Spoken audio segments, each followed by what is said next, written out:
Les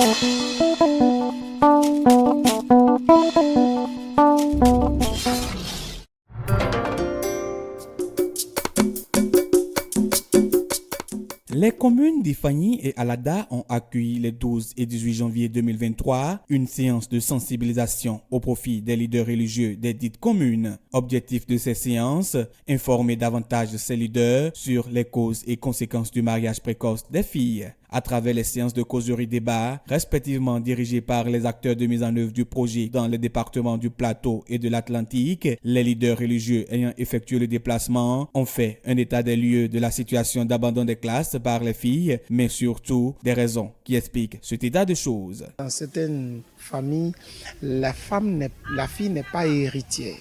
Et ça fait qu'on s'intéresse peu à elle. On voit que, et si elle tombe grosse, maintenant, tout ce qu'on a dépensé, c'est tombé à l'eau. Ça fait que les parents ne sont pas rigoureux aux côtés des filles.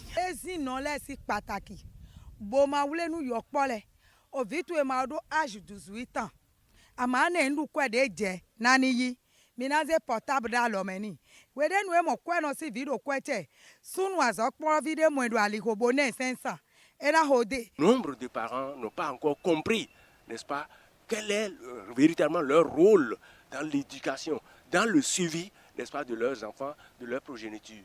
Et c'est surtout là où le bar blesse. Intervenant dans le cadre de l'opérationnalisation de la stratégie de mise en œuvre du projet d'autonomisation des femmes et du dividende démographique au Sahel Souhaite Bénin, ces séances mises en œuvre par Educo Bénin, chef de file du consortium de mise en œuvre du sous-projet maintien des filles à l'école sur le financement de la Banque mondiale dans la zone sud d'intervention du projet Suède, visent l'implication de ces leaders d'opinion en vue de réduire considérablement les obstacles au maintien des filles à l'école. La sensibilisation est orientée vers les leaders religieux et traditionnels, toutes catégories confondues.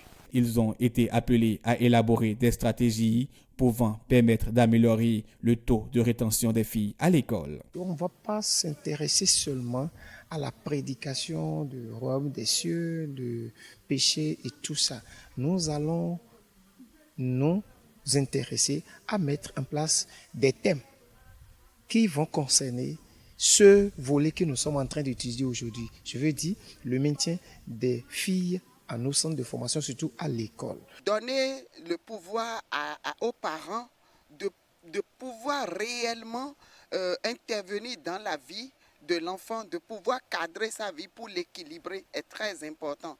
Là, je parle du droit de l'enfant, de ceci, qu'on mette ces droits de l'enfant dans la réalité, dans nos réalités, pour que ça soit vraiment efficace. Nos filles doivent vraiment écouter les parents. Écouter les parents. Écouter, n'est-ce pas, toutes les informations qui vont dans le sens de la bonne éducation.